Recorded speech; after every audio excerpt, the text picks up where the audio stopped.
Hello everyone, welcome to the class. आज का जो हमारा सेशन होने वाला है वो प्रॉफिट एंड लॉस का नेक्स्ट वीडियो है, जिसमें हम लोग टाइप 7 से करेंगे। ठीक है, टाइप 6 तक हम लोगों ने प्रीवियस वीडियोस में प्रीवियस क्लास में कर लिया है। आप उस वीडियो को देख लें एक बार, क्लास 1 और क्लास 2 को।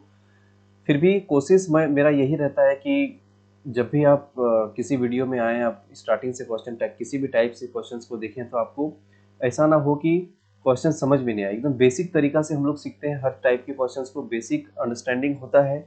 और जो समझने का, जो समझाने का जो एक तरह से होता है कि कोई भी फॉर्मूला बेस्ड यहाँ पे क्वेश्चंस नहीं है। जितने भी हैं आपको एक ही बेसिस पे, परसेंटेज बेसिस पे सारे प्रॉफिट एंड लॉस के क्वेश्चंस हम लोग सॉल्व कर रहे हैं।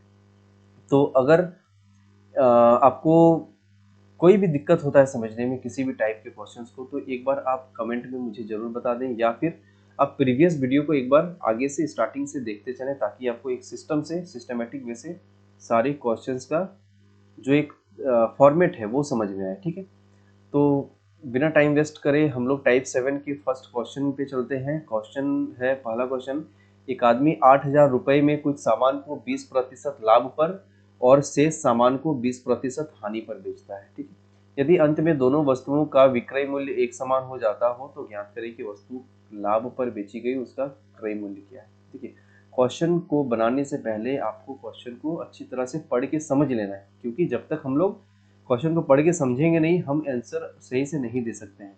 क्योंकि क्वेश्चन जो है वो एक प्रॉब्लम है। अब प्रॉब्लम को हम लोग ठीक से नहीं समझ रहे तो सॉल्यूशन कैसे करेंगे। तो सबसे पहला टारगेट हमारा, सबसे पहला मोटिव हमारा ये होना चाहिए कि जो भी क्वेश्चन हमारे पास है उसको तुरंत से तुरंत पढ़ें और पढ़ के तुरंत समझ भी ले। ऐसा ना हो कि जल्दी पढ़ने के चक्कर में क्वेश्चन समझ भी नहीं ना आए और हम लोग बना दें गलत गलत तरीके से उसको।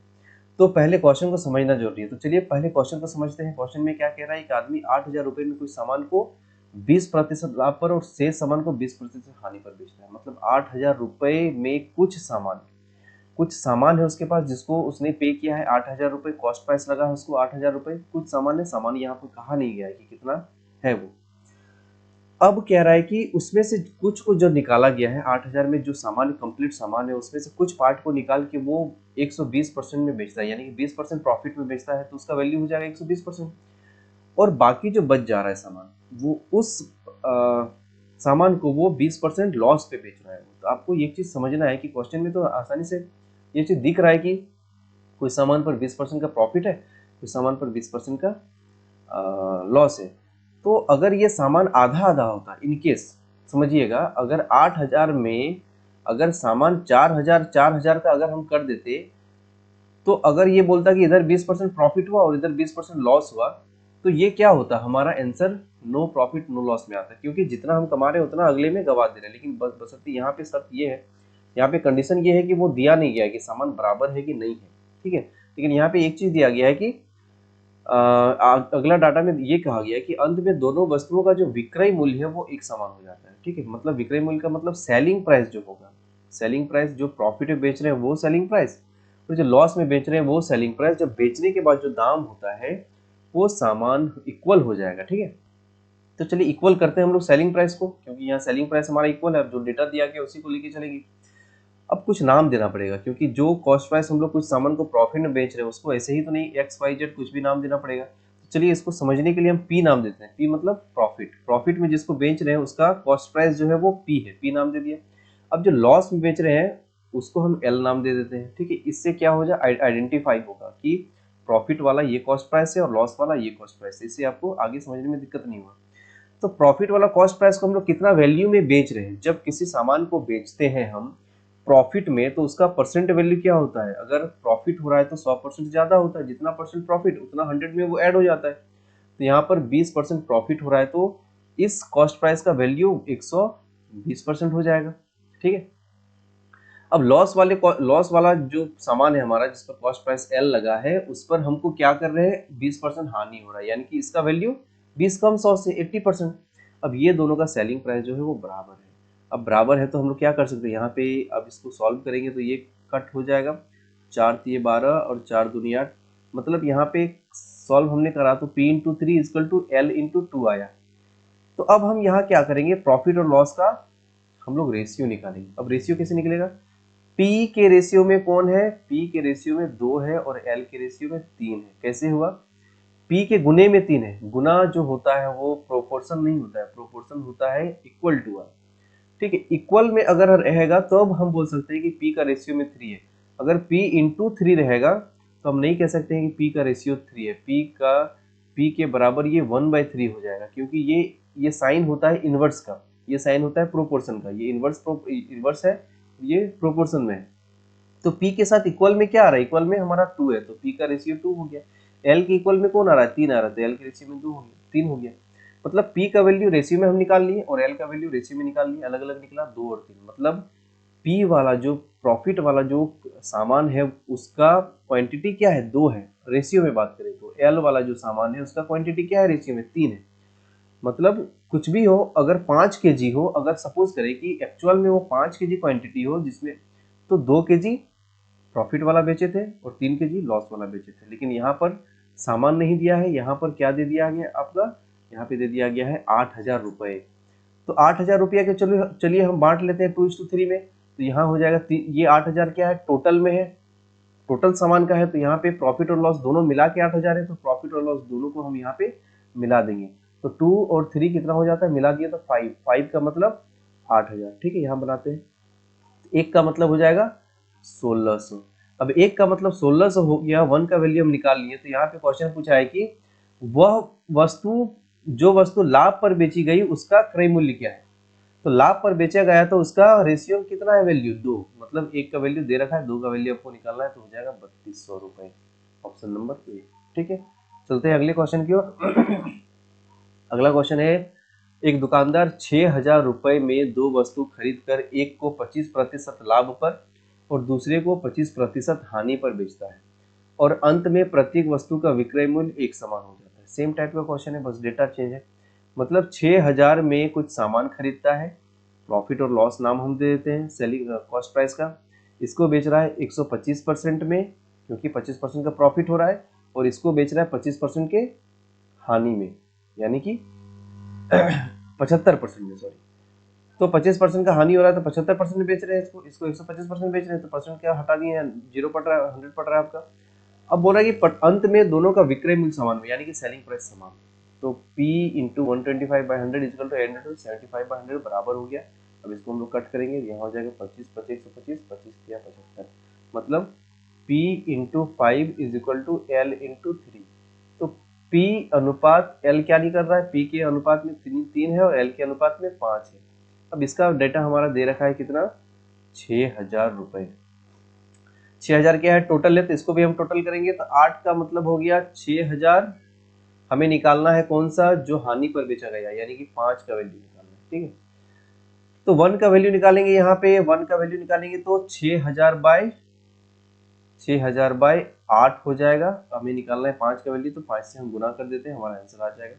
4 से काटते हैं इसको, 4 दूनी 8, 4 15 चुके 60, 1500 हुआ। इसको काटेंगे तो ये 750 हो जाएगा। 750 इंटू 5, 5 बजे 25 का 5 हाथ में 2, 7 बजे 35, 36, 37, 3,750। उसका कॉस्ट प्राइस कितना था जिसको लॉस में बेचे हम लोग? 3,750। ठीक है, आई होप आप इसको समझ रहे हैं।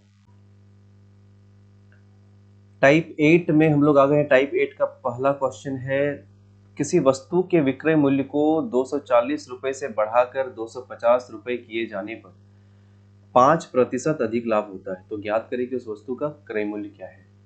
देखिए, विक्रय मूल्य को 240 से बढ़ा दिया गया, 250 कर दिया गया। मतलब सेलिंग प्राइस जो है पहले 240 रुपए था, अभी सेलिंग प्राइस क्या हो गया है? 250 कर दिया। ठीक है, अब यहाँ पे कह रहा है कि देखिए 240 के जगह पे जब 250 करा गया, कोई भी सेलिंग प्राइस है, किसी भी सामान को बेच रहे 240 में, उसके जगह पे जब 250 कर दिया जा रहा है, तो जो भी प्रॉफिट हो रहा था यहाँ पे इस सेलिंग प्राइस को, फर्स्ट टाइम जब हम बेच रहे थे सामान को, जितना भी प्रॉफिट हो रहा था उससे हमको 5% ज्यादा प्रॉफिट मिल रहा है। ठीक है, अब 5% अधिक लिखा हुआ है यहाँ पे। 5% अधिक आपको फर्स्ट क्लास में ही बताया गया था कि अधिक या कम जब रहता है तो इसका मतलब होता है डिफरेंस। ठीक है, इसका मतलब होता है डिफरेंस। तो ये 5% का अंतर दिया हुआ, एक तरह से बोल सकते हैं कि 240 और 250 के बीच का जो परसेंटेज का अंतर है वो वो क्या है? 5% है। अब समझ लेते हैं कि मान लेते हैं कुछ, देखिए इसको डायरेक्ट हम लोग बनाएंगे, ओरली बना देंगे ऐसे ही, इसके लिए कुछ करना नहीं पड़ेगा। मान लेते हैं कि 10% का प्रॉफिट होता था पहले, सपोज करिए, तो अभी कितना प्रॉफिट हो रहा है, 15% का प्रॉफिट हो रहा है, ठीक है, हुआ ना 5% का अंतर। तो ये डेटा हमारा दिया गया है 5%, तो हमारे पास जो डेटा रहेगा उसी पर हमको काम करना है। हमारे पास अंतर का डेटा है, तो अंतर का डेटा है, तो इस 5% का वैल्यू अगर हमें मिल गया तो हम आंसर तो ऐसे ही दे देंगे। तो यहाँ पे 240 और 250 के बीच में अंतर कितना है, आपको 10 मिल जाएगा। तो कह सकते हैं कि 5% का मतलब 10, ठीक है, क्योंकि 240 से 250 रुपए जा रहा है तो 10 रुपए जा रहा है, तो 5% का मतलब 10, तो 1% का मतलब हो जाएगा 2, तो 100% का मतलब हो जाएगा 200 रुपए। यानी कि उस सामान का जो कॉस्ट प्राइस था वो 100% होता है, वो 200 हो गया, ठीक है। तो इसको हम लोग डायरेक्ट बनाएंगे, इतना सॉल्व करने की जरूरत नहीं है। यहाँ पे सिंपली आपको देखना है कि 5% अधिक या कम कहा गया है, मतलब 5% का डिफरेंस दिया गया है, बस 5% का डिफरेंस दिया है। तो यहाँ से 240 और 250 के सेलिंग प्राइस का जो डिफरेंस है वो डिफरेंस आपको निकाल लेना है। मतलब 5% का मतलब 10, तो 1% का मतलब हो जाएगा 2, तो 100% का मतलब हो जाएगा 200, ठीक है। डायरेक्ट आप निकालना है, इतना कैलकुलेशन नहीं करना है आपको, मानना नहीं है कुछ, बस डिफरेंस देखना है। जो परसेंटेज का डेटा दिया गया है वो डिफरेंस है, तो आपको सेलिंग प्राइस का डिफरेंस निकाल के वैल्यू निकाल देना 100% का, ठीक है। चलते हैं अगले क्वेश्चन की ओर। अगला क्वेश्चन है, किसी वस्तु के विक्रय मूल्य को 60 रुपए बढ़ा दिए जाने पर 7.5% की हानि 12.5% के लाभ में बदल जाता है। अब देखिए 60 रुपए बढ़ा दिए, यहाँ पे परसेंटेज को बढ़ाया घटाया जा रहा है, वहां पे सेलिंग प्राइस को बढ़ा रहा था और डिफरेंस दिया गया था परसेंटेज का, यहाँ पे परसेंटेज को बढ़ाया घटाया जा रहा है और डिफरेंस दिया हुआ है मूल्य का। तो ये तो मूल्य क्या है, ये मूल्य के अंतर है। अगर बढ़ा दिया गया है दैट मीन्स अधिक कर दिया गया है, तो वो क्या है, डिफरेंस एक तरह से। तो हम क्या करेंगे, यहाँ परसेंटेज का डिफरेंस लेंगे। तो परसेंटेज का डिफरेंस कैसे लेंगे उसको समझना है। देखिए 7.5% की हानि हो रही थी, कोई भी सामान जब 100% होता है कॉस्ट प्राइस, तो जब लॉस होता है तो 7.5 का अगर लॉस हुआ तो उसको बेचे हम कितना में, बेचे हम 7.5% कम में, यानी कि 92.5% में हमने बेचा उसको, ठीक है। अब जब कह रहा है कि 12% लाभ हो जाता है, मतलब उसको सेलिंग प्राइस वो इंक्रीज हो जाता है, प्रॉफिट हो जाता है, यानी कि 100 से 12% ज्यादा, यानी कि 112% में सेल करते हैं। तो हमारे पास यहाँ वाला जो सेलिंग प्राइस था और यहाँ वाला जो सेलिंग प्राइस है एक्चुअल वाला, उसका डिफरेंस दे रखा है कितना, 60 रुपीज। तो यहाँ हम क्या करेंगे, परसेंटेज का डिफरेंस लेंगे। तो परसेंटेज का डिफरेंस अगर लेते हैं तो 92.5 में 12.5 का अगर अंतर करते हैं तो 20% आता है। कैसे आता है आप देख लें, 112.5 में 92.5 को हम घटाएंगे तो 0 हो जाएगा, 2 हो जाएगा, 10 में 1 में यहाँ पे घटाएंगे तो ये हो जाएगा 11 में, ये हो जाएगा 2, यानी कि 20% का डिफरेंस हो रहा है, ठीक है। तो 20% का वैल्यू हम कह सकते हैं कि 60 दिया हुआ है, तो 100% का वैल्यू कितना हो जाएगा, तो 100% का वैल्यू कितना हो जाएगा, 20/25 होता है, तो 60/25 300, ठीक है। अब इस क्वेश्चन को हम लोग डायरेक्ट कैसे बनाएंगे, जिससे पिछले क्वेश्चन को हमने डायरेक्ट बनाया कि इसका वैल्यू पुट करके आपको बना देना है। तो सिंपली आपको देखिए यहाँ पे हानि है 7.5% का, 7.5% का लॉस है और 12.5% का प्रॉफिट है। अब अंतर निकालिए। अंतर मतलब क्या होता है, अंतर आपको देखना है, 12.5 और 7.5 का अंतर नहीं निकालना है, तब तो आंसर गलत हो जाएगा आपका। आपको देखना है कि 100 से वो कितना कम, 100 से वो 7.5 कम और उधर प्रॉफिट हो रहा है तो 100 से कितना ज्यादा, तो 100 से 12.5 ज्यादा। तो डिफरेंस कितना का हुआ, इधर 7.5 तो इधर 12.5, डिफरेंस आपका हो रहा है 20% का। आप डायरेक्ट कह सकते हैं कि 20% का डिफरेंस है और उधर रुपीज में 60 रुपीज का डिफरेंस है, तो यहाँ हो गया 20% का मतलब 60, तो 100% का मतलब हो जाएगा 300 रुपीज। आई होप समझ रहे होंगे आप, ठीक है। आंसर हो जाएगा आपका 3, ऑप्शन नंबर बी। चलते हैं अगले क्वेश्चन की ओर। अगला क्वेश्चन है, किसी वस्तु के विक्रय मूल्य को 20 रुपए बढ़ा दिए जाने पर 6% की हानि 4% के लाभ में बदल जाता है, ठीक है। 6% की हानि, अब डायरेक्ट हम बनाएंगे।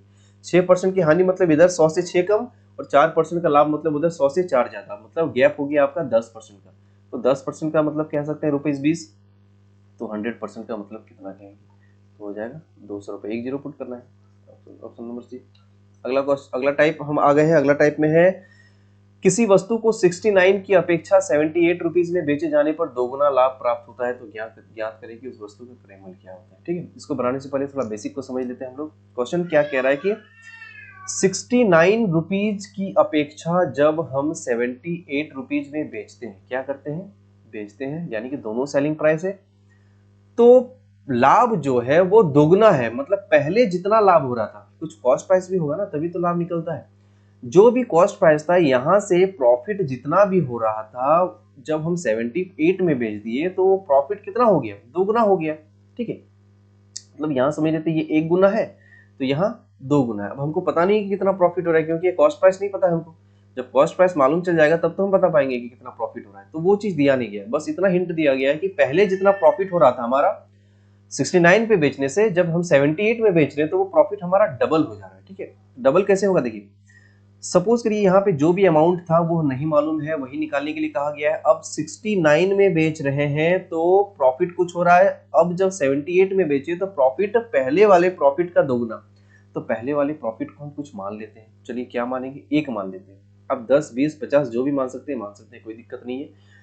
रेशियो में आएगा इसलिए 1 मानने से ज्यादा अच्छा जल्दी कैलकुलेशन होगा। तो हम यहाँ क्या करेंगे, 1 गुना मान लेते हैं, मतलब 1 रुपए का प्रॉफिट होता है मान लेते हैं। तो जब 78 में बेचेंगे तो कितने का प्रॉफिट होगा, 2 रुपीज में।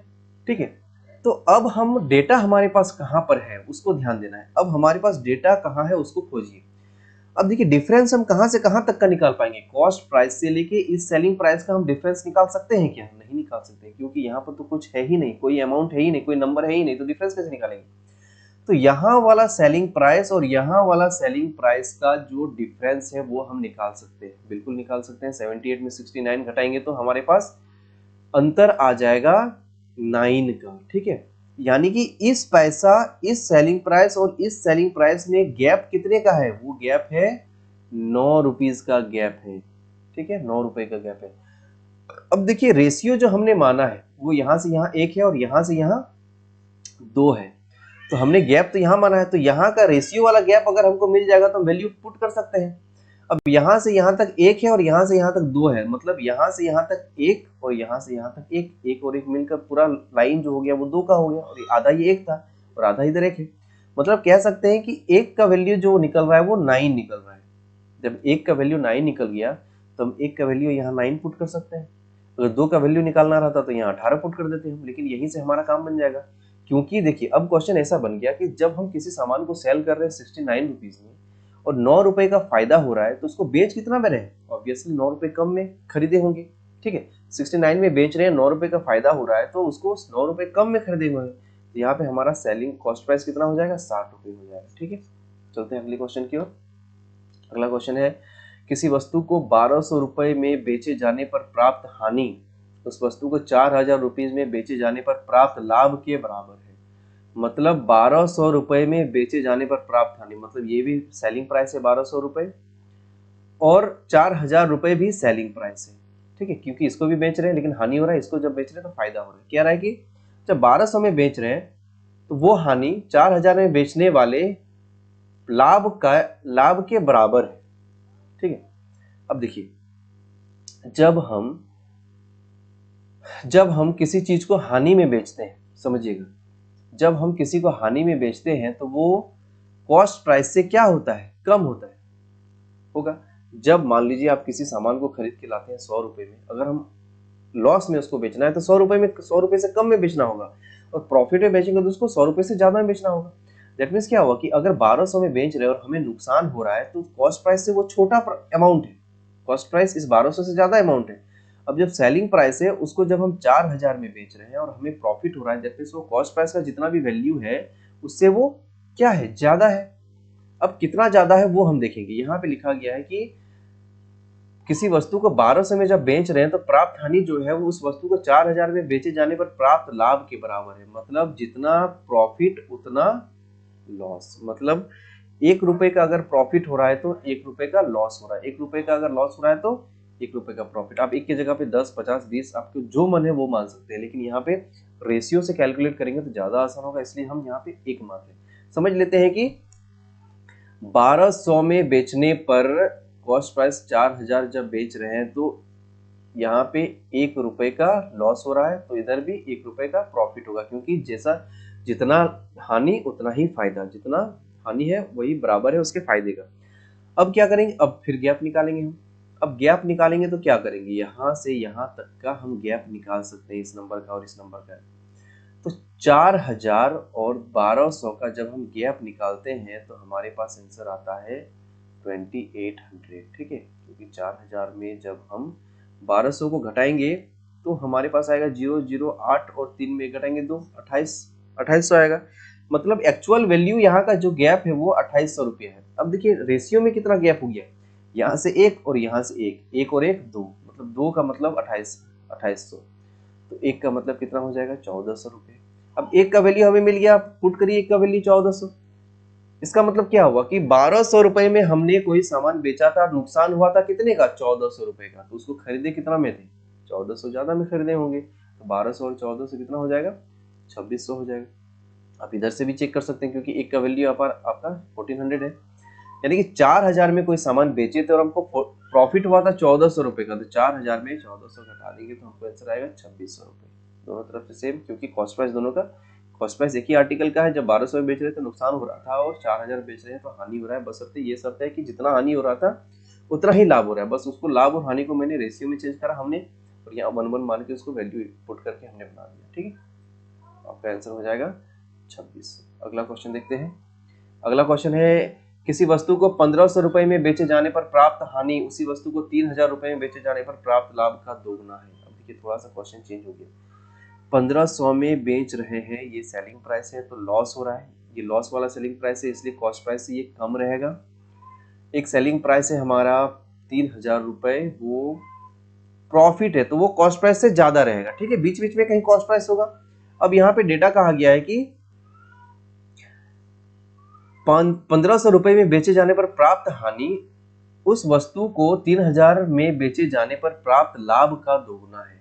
कौन दोगुना है, देखिए यहाँ लिखा है हानि जो है ना, हानि वो लाभ का, किसका, लाभ का दोगुना है, ठीक है। ऐसे लिख सकते हैं ना, इक्वेशन हम लोग बना सकते हैं। अगर समझ में नहीं आ रहा तो किसको 1 लिखे किसको 2 लिखे, तो आपको सिंपली ऐसे पढ़ना है कि हानि जो है 1500 रुपए में बेच रहे हैं, जो हानि है वो 3000 में बेचने पर प्राप्त लाभ का, किसका, लाभ का मतलब गुना होता है तो लाभ का दोगुना हो गया। तो हानि बराबर, हानि और लाभ का जब हम रेशियो निकालेंगे तो बताए थे ना, बराबर में उधर रहता है तो वो उसके रेशियो में आता है, तो हानि बराबर 2 हो गया और लाभ बराबर इधर कुछ नहीं है तो इंटू 1 है, यानी कि 1 हो गया। मतलब कह सकते हैं कि प्रॉफिट इधर हुआ था तो 1 इधर रखेंगे, लॉस इधर हुआ तो इधर 2 रखेंगे, ठीक है। यानी कि जो लाभ हुआ है वो क्या हुआ है, लाभ जो है वो हानि जो हुआ है वो लाभ का दोगुना है। तो हानि देखिए यहाँ पर निकल गया ना दोगुना, हानि सॉरी लाभ का दोगुना है, तो लाभ मान लेते हैं 1 है तो हानि कितना हो जाएगा, हानि 2 हो जाएगा। इसे भी सिंपली आप लिख सकते हैं इसको, प्रॉफिट हमारा 1 का हुआ है तो लाभ हमारा कितना होगा, सॉरी लॉस कितना होगा, लॉस हमारा दोगुना होगा, यहाँ लिखा हुआ है। तो अब हम इसको सॉल्व करते हैं, 1500 और 3000 का गैप निकालते हैं। 1500 हो जाएगा और इधर रेशियो में गैप 2 और 1 3 का मतलब 1500, 1 का मतलब हो जाएगा 500, 1 का मतलब 500 हुआ तो 2 का वैल्यू पुट कर देंगे तो 1000 आएगा और 1 का वैल्यू पुट करेंगे तो 500 आएगा। तो जब 1500 में बेच के 1000 रुपए का नुकसान हुआ है, तो उसको हमने खरीदा कितना में था, उसको हम लोग खरीदेंगे 500 रुपए, सॉरी यहाँ पे थोड़ा सा मिस्टेक हो रहा है, 500 नहीं होगा, 1500 रुपए में बेच के नुकसान हो रहा है, कितने का, 1000 रुपए का नुकसान हो रहा है। तो खरीदे कितना में थे, जब ज्यादा में खरीदे होंगे, कम में बेच रहे हैं तभी तो नुकसान होगा, यानी कि 1000 रुपए और जुड़ जाएगा कॉस्ट प्राइस में, तो 1500 1000, यहाँ आपका 2500 आंसर आएगा। यहाँ से भी निकाल सकते हैं, 3000 में 500 रुपया फायदा हो रहा है, तो 3000 में बेच रहे हैं 500 का फायदा हो रहा है, तो कॉस्ट प्राइस कितना होना चाहिए, कॉस्ट प्राइस 2500 होना चाहिए। आपका आंसर हो जाएगा ऑप्शन नंबर बी, ठीक है। अगला क्वेश्चन देखते हैं, किसी वस्तु को 1000 रुपए में बेचे जाने पर प्राप्त हानि उसी वस्तु को 3000 रुपए में बेचे जाने पर प्राप्त लाभ का 2/3 होना है। अब यहाँ पे फ्रैक्शन दे दिया, चलिए पहला सेलिंग प्राइस है 1000, 1000 में जब बेच रहे हैं तो नुकसान हो रहा है, कॉस्ट प्राइस कहीं यहाँ पे होगा, सेलिंग प्राइस यहाँ पे है, सेलिंग प्राइस 3000, प्रॉफिट वाला यहाँ लिख देते हैं, ये लॉस वाला सेलिंग प्राइस है और ये प्रॉफिट वाला, तो लॉस वाला कम होगा, प्रॉफिट वाला ज्यादा होगा। अब यहाँ पे जो रेशियो कह रहा है, डेटा कह रहा है कि 1000 में बेचे जाने पर प्राप्त लाभ, प्राप्त हानि जो है वो लाभ का 2/3, मतलब लाभ का 2/3। अब इसको सॉल्व करेंगे तो 3 कहाँ चल जाएगा, 3 हानि के साथ आ जाएगा, इधर गुना हो जाएगा ना, तो ये हमारा लास्ट रेशियो बन गया 3 इंटू हानि, लाभ इंटू 2। तो हानि और लाभ का जब हम रेशियो निकालेंगे, हानि और लाभ का, तो हानि के साथ हमारा 2 आ रहा है और लाभ के साथ हमारा 3 आ रहा है, तो 2:3, मतलब हानि हो रहा है हमारा 2 और लाभ हो रहा है 3। ठीक है, फिर गैप निकालेंगे, गैप हमारा कितना हो रहा है 2000 रुपये, 1000 और 3000 का गैप 2000, और इधर रेशियो का गैप 5, 5 का मतलब 2000 बोल सकते हैं, 1 का मतलब 400 बोलते हैं, 1 का मतलब 400, तो 2 का मतलब 800, 3 का मतलब 1200, निकाल भी सकते हैं, नहीं भी निकाल सकते हैं, इसी से हमारा बन जाएगा 1000 रुपए में बेचा हमने सामान को, 800 रुपए का लॉस हुआ, उसको खरीदा कितना में था 1800 रुपए में, समझ रहे हैं। 1000 में बेचकर 500 का नुकसान अगर झेलते हैं तो 800 कम में बेचे थे, तो कॉस्ट प्राइस तो 800 ज्यादा होगा, यहाँ पे हमारा आंसर हो जाएगा 1800 रुपए। ठीक है, अगला टाइप है टाइप 10 का क्वेश्चन देखते हैं। एक दुकानदार सामान खरीदते वक्त 10% की बेईमानी करता है और सामान बेचते वक्त 10% की बेईमानी करता है, तो ज्ञात करें कि उसका लाभ प्रतिशत क्या है। मतलब बेईमानी करने का मतलब ऐसा हुआ कि खरीद जब रहा है तब वो 10% अपना प्रॉफिट कमा रहा है, प्रॉफिट अपना निकाल रहा है, और बेचते समय भी 10% प्रॉफिट निकाल रहा है। तो इसको बहुत ही सिंपल तरीका से हम लोग बनाएंगे। अब समझते हैं कि जो सामान का एक्चुअल रेट था ना वो 100 रुपए था, ठीक है। अब जब वो खरीद रहा था तब 10 रुपए कमाया, यानी कि 10% कमाया, यानी कि 110 वाला सामान खरीदा, 100 रुपया दे के 110 का सामान वो खरीद लिया, है ना, 10% प्रॉफिट कमाया। दैट मीन्स क्या है कि 100 रुपए का सामान था, एक 10% प्रॉफिट, अगर 10% प्रॉफिट वो उसके पॉकेट में आ रहा है, दैट मीन्स ऐसा भी कह सकते हैं कि वो 10 रुपए का ज्यादा सामान उसके पास आ गया। अब अगला कह रहा है कि जब वो बेच रहा है तब 10% ज्यादा कमा रहा है, तो 110 का सामान वो 10% ज्यादा में कमाएगा तो उसको 11 रुपए प्रॉफिट मिलेगा। तो 110 में जब हम 11 जोड़ देंगे तो हमारा जाएगा 121, यानी कि 121 में बेच रहा है। अब देखिए एक्चुअल प्रॉफिट उसको क्या हो गया, 100 रुपए का सामान वो 121 रुपए में बेच रहा है, तो उसको प्रॉफिट हुआ, ओवरऑल 21% का प्रॉफिट हो रहा है। ठीक है, तो इस तरह से निकालेंगे, लेकिन इसको बनाने का और भी बहुत आसान तरीका है, बस हम क्वेश्चन को देख के ही बना सकते हैं। कैसे बनाएंगे, देखिए एक कंसेक्यूटिव का हमने फॉर्मूला बताया था, a plus B plus minus A B by 100। ये फॉर्मूला जो होता है परसेंटेज का बहुत ही इंपॉर्टेंट फॉर्मूला है। जब परसेंटेज चैप्टर पढ़ेंगे तब हम लोग इसको और भी विस्तार से इस पर हम लोग डिस्कस करेंगे। अभी समझिए, जब कंसेक्यूटिव का बात हो, लगातार दो चीज फायदा हो रहा हो या नुकसान हो रहा हो, या फिर एक बार फायदा एक बार नुकसान, जो भी हो एक ही सामान पर लगातार हो रहा हो, तो हम इस फॉर्मूला का यूज कर सकते हैं। अब ए के जगह पे क्या रख सकते हैं, जो 10% का प्रॉफिट कमा रहा है, बी के जगह पे क्या रख सकते हैं, 10% का प्रॉफिट कमा रहा है, प्लस माइनस डिसाइड करेगा हमारा ये दोनों का वैल्यू से।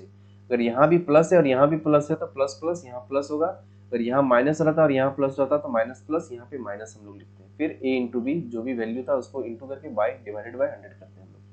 तो ए का वैल्यू यहाँ पे क्या है 10% प्रॉफिट, यानी प्लस ही है, वो प्लस लिखने की जरूरत नहीं है। बी का वैल्यू क्या है, फिर 10% का प्रॉफिट कमा रहा है वो, तो यहाँ फिर 10 लिख देंगे, तो प्लस प्लस प्लस लिखेंगे। अब ए इंटू बी, 10 इंटू 10/100, यहाँ से इसको कट करेंगे तो यहाँ हो जाएगा 10 10 20 और प्लस 1, तो 21% का प्लस में आया, यानी कि 21% का उसको प्रॉफिट हो रहा है।